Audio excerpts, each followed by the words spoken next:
नमस्कार, मैं Vijay Kumar business consultant. आज इस वीडियो के अंदर मैं आपको बताऊंगा बड़ा पाव फूड स्टॉल बिजनेस के बारे में। देखिए, बड़ा पाव को ना अलग अलग नाम से बोलते हैं, जैसे कि बड़ा पाव, पाव बड़ा, पटाटा बड़ा पाव। और स्पेशली देखिए, बड़ा पाव मुंबई में बहुत ज़्यादा फेमस है, इसीलिए इसे बॉम्बे बर्गर भी कहते हैं। यानी अक्सर जो लोग मुंबई में रहते हैं उनको पता होगा कि मुंबई में बड़ा पाव ठेले लगा के लोग महीने में 2 से 3 लाख तक कमा रहे हैं। यानी हम जैसे जॉब करने वाले से उनकी इनकम बहुत ज़्यादा होती है। तो फिर चलिए देखते हैं बड़ा पाव फूड स्टॉल बिजनेस को आप कैसे शुरुआत कर सकते हैं। यानी आपको फ्रेंचाइजी लेके शुरुआत करना चाहिए या फिर खुद की स्टॉल लगाना चाहिए। अगर आप खुद की स्टॉल लगाते हो ना, तो फिर क्या मैं 20-30 हज़ार लेके शुरुआत कर सकता हूँ? और कितना कमा सकता हूँ इस बिज़नेस को करके? यानी एक बड़ा पाव बेचने पे मुझे कितना प्रॉफिट मिलेगा और बड़ा पाव को कैसे बनाना है, कैसे बेचना है, सब कुछ आज इस वीडियो के अंदर मैं आपको बताऊंगा। परंतु अगर आप चैनल पे नए हैं तो चैनल को सब्सक्राइब कर दीजिए। अगर आपको पसंद आए तो लाइक और शेयर जरूर करें। सबसे पहले देखिए, अगर आप फ्रेंचाइजी लेके बड़ा पाव बिजनेस को शुरुआत करना चाहते हैं तो फिर कुछ पॉपुलर बड़ा पाव फ्रेंचाइजी देने वाले कंपनी है, जैसे कि गली बड़ा पाव, जंबो किंग, बड़ा पाव .com, मुंबई बड़ा पाव, ऐसे और भी कंपनी है जो बड़ा पाव फ्रेंचाइजी प्रोवाइड करते हैं। परंतु देखिए, फ्रेंचाइजी लेके अगर आप बिजनेस शुरुआत करेंगे तो फिर आपको फ्रेंचाइजी फीस भी देनी होगी। और ये कंपनी के अनुसार किसी का 5 लाख, किसी का 10 लाख, किसी का 20 लाख ऐसे फीस होती है। परंतु हम बात करेंगे फ्रेंचाइजी नहीं, बल्कि आप खुद कैसे शुरुआत करेंगे। देखिए, शुरुआत करने के लिए सबसे पहले तो आपको जानना होगा आपका इन्वेस्टमेंट कहाँ पे कितना होगा। देखिए, सबसे पहले ना आपको एक फूड स्टॉल की ज़रूरत होगी। यानी एक बड़ा पाव काउंटर आपको खरीदना होगा, जो कि स्टेनलेस स्टील का होगा तो अच्छा है, क्योंकि ये साफ़ सफाई के लिए अच्छा रहता है, दिखने में भी अच्छा रहता है और हाइजीन की दृष्टिकोण से स्टेनलेस स्टील काउंटर अच्छा है, जो कि आपको 35 से 40 हज़ार के रेट में मिल जाएंगे। इसे कम में भी आप खरीद सकते हैं, ज़्यादा रेट में भी खरीद सकते हैं। परंतु ये डिपेंड करेगा इसकी साइज, आप कितनी बड़ी साइज ले रहे हैं, इसकी क्वालिटी कैसा है, ये सबके ऊपर डिपेंड करेगा। और देखिए, इसको आप खरीदेंगे कहाँ से? जो लोग किचन इक्विपमेंट बेच रहे हैं उनके पास जाके आप खरीद सकते हैं, या फिर इंडिया मार्ट से भी आप खरीद सकते हैं। अब देखिए, आपका इन्वेस्टमेंट कहाँ पे होगा? इक्विपमेंट्स के लिए। यानी बड़ा पाव बनाने के लिए आपको कुछ इक्विपमेंट्स की ज़रूरत होगी, जैसे कि गैस स्टोव, और पटाटा वड़ा फ्राई करने के लिए आपको एक डीप फ्रायर की ज़रूरत होगी। इसके अलावा देखिए, आलू को बॉयल करने के लिए आपको एक प्रेशर कुकर की ज़रूरत होगी।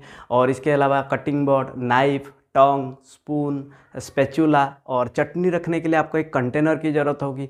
पानी रखने के लिए एक कंटेनर की ज़रूरत होगी। एक छोटा सा फ्रीज भी आपको रखना होगा। और सबसे महत्वपूर्ण देखिए, पूरे स्टॉल के ऊपर ना आपको एक कैनोपी रखना होगा। तो ये सभी इक्विपमेंट्स के लिए आपको कम से कम 20 से 25 हज़ार लगेंगे। इसके बाद देखिए, आपका इन्वेस्टमेंट कहाँ पे होगा? फूड इंग्रेडिएंट्स पे। यानी पटाटा वड़ा, चटनी, पाव, ये सब बनाने के लिए आपको रॉ मटेरियल्स की ज़रूरत होगी। और ये रॉ मटेरियल्स आप मार्केट से खरीद सकते हैं। देखिए, पाव जो है ना, पाव आप रेडीमेड खरीद सकते हैं, जो कि बेकरी वालों से आपको मिल जाएंगे। आपको सिर्फ पटाटा वड़ा और चटनी के लिए सामान खरीदना होगा। और ये सामान देखिए, आप डेली कितना बड़ा पाव बेच पा रहे हैं उसके हिसाब से आपको खरीदना होगा। ये आप डेली और वीकली मार्केटिंग कर सकते हैं।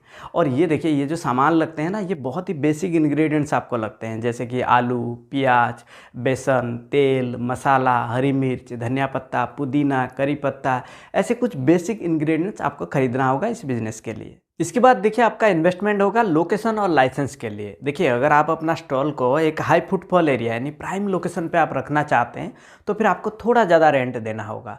परंतु देखिए, प्राइम लोकेशन पे आपका इनकम भी बहुत ज़्यादा होगा। और लाइसेंस देखिए, किसी भी फूड बिजनेस में फूड सेफ्टी लाइसेंस की ज़रूरत होगी, यानी FSSAI, ये लाइसेंस आपको रखना होगा। और देखिए, अगर आप एक बेसिक FSSAI लाइसेंस आप निकालते हो यानी रजिस्ट्रेशन करवाते हो, तो आपको सालाना कितना 100 रुपीज़ लगेंगे। स्टेट लाइसेंस अगर आप निकालते हो तो 2000 से 5000 आपको लगेंगे।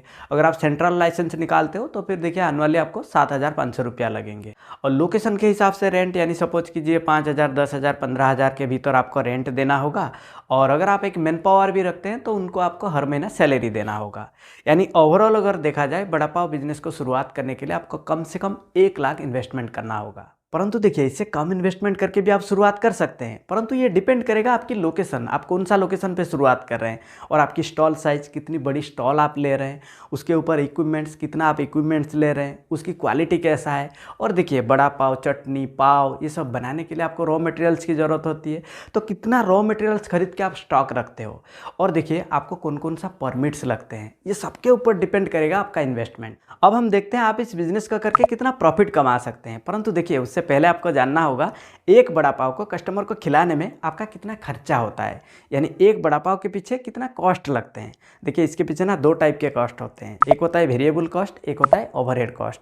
वेरिएबल कॉस्ट क्या होता है, पटाटो वड़ा, चटनी, पाव, इस सब के पीछे जो इंग्रेडिएंट्स लगते हैं, जैसे कि देखिए पाव, पटाटो, बेसन, स्पाइसेस, ऑयल, ग्रीन चिली, चटनी, ये होता है आपका वेरिएबल कॉस्ट। यानी एक बड़ा पाव के पीछे आपका जो वेरिएबल कॉस्ट होता है ना, ये अराउंड देखिए 8 से 8.5 रुपया लगते हैं। अब आपकी ओवरहेड कॉस्ट को देखिए, लेबर कॉस्ट, पानी, बिजली, रेंट, ये होता है आपकी ओवरहेड कॉस्ट, जो कि अराउंड 2.5 से 3 रुपया लगेंगे। यानी एक बड़ा पाव को कस्टमर को खिलाने में आपका टोटल खर्चा कितना हो रहा है, 11 से 11.5 रुपया। अब देखिए अगर आप कम से कम प्राइस में बेचोगे, यानी अगर आप एक बड़ा पाव को 15 रुपया में बेचोगे, तो फिर आपको कितनी प्रॉफिट होगी, 3.5 रुपये की प्रॉफिट होगी। यानी आपकी प्रॉफिट मार्जिन होगा 25%। अब देखिए अगर आप मुंबई जैसे शहरों में इस बिज़नेस को ओपन कर रहे हैं, तो फिर दिन का 500-600 आसानी से आप बेच सकते हो। यानी आपका डेली इनकम कितना होगा, 9,000, महीने का कितना होगा, 2,70,000, और 25% प्रॉफिट मार्जिन के हिसाब से आप महीने में 60-70 हज़ार तो ऐसे ही कमा सकते हो। और देखिए अगर आप 20 रुपये में बेचोगे, तो फिर एक बड़ा पाव बेचने पे आपको कितनी प्रॉफिट होगी, 8.5 रुपये की प्रॉफिट होगी। यानी आपका जो प्रॉफिट मार्जिन होगा ये अराउंड 40% से भी ज़्यादा होगा। यानी 500 बड़ा पाव बेचने पे आप डेली कितना कमा सकते हो, 10,000, महीने में कितना, 3 लाख, और 40% प्रॉफिट मार्जिन के हिसाब से आप महीने में 1,20,000 कमा सकते हो। देखिए मुंबई जैसे शहरों में ना ये पॉसिबल है, इससे ज़्यादा भी आप कमा सकते हो। परंतु कुछ महत्वपूर्ण टिप्स इस बिज़नेस में देखिए। सबसे पहले तो आपका जो स्टॉल है, खूबसूरत डिजाइन के साथ आपको प्रॉपर हाइजीन मेंटेन करना होगा। और दूसरा देखिए, पटाटो वड़ा को फ्राई करने में आप ज़्यादा पुराना ऑयल को यूज ना करें। और तीसरा देखिए, पटाटो वड़ा बनाने के लिए आप मार्केट से हमेशा अच्छे पटाटो को खरीदें, और पटाटो को देखिए बॉयल करने के बाद ना आप तुरंत उसे यूज कर लें, आप उसे बाहर ना रखें, क्योंकि अगर आप ज़्यादा देर तक बाहर रखेंगे तो ख़राब होता है, स्मेल करेगा, और जिससे आपकी नुकसान होगी। और चौथा देखिए, हमेशा आप हैंड ग्लव्स और डिस्पोजेबल हेयर नेट को आप यूज करें। और पांचवा देखिए सबसे महत्वपूर्ण है, यानी जो पाव होता है ना, हमेशा आपको देखिए फ्रेश पाव यूज करना होगा। और शुरुआती में आप खुद ना बनाएं, आप मार्केट से खरीद लीजिए, जो कि एक लादी पाव अराउंड 35 रुपीज़ में आपको मिल जाएंगे। यानी एक लादी के अंदर 12 पाव होती है।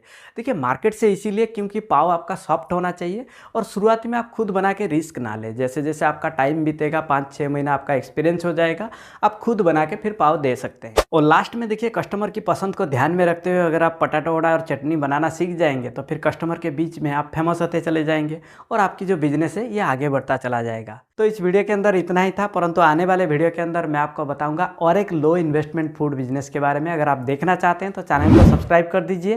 परंतु ये वीडियो अगर आपको पसंद आए तो लाइक और शेयर जरूर करिए। तब तक के लिए मैं विजय कुमार आप सभी लोगों को हृदय की गहराइयों से बहुत बहुत धन्यवाद।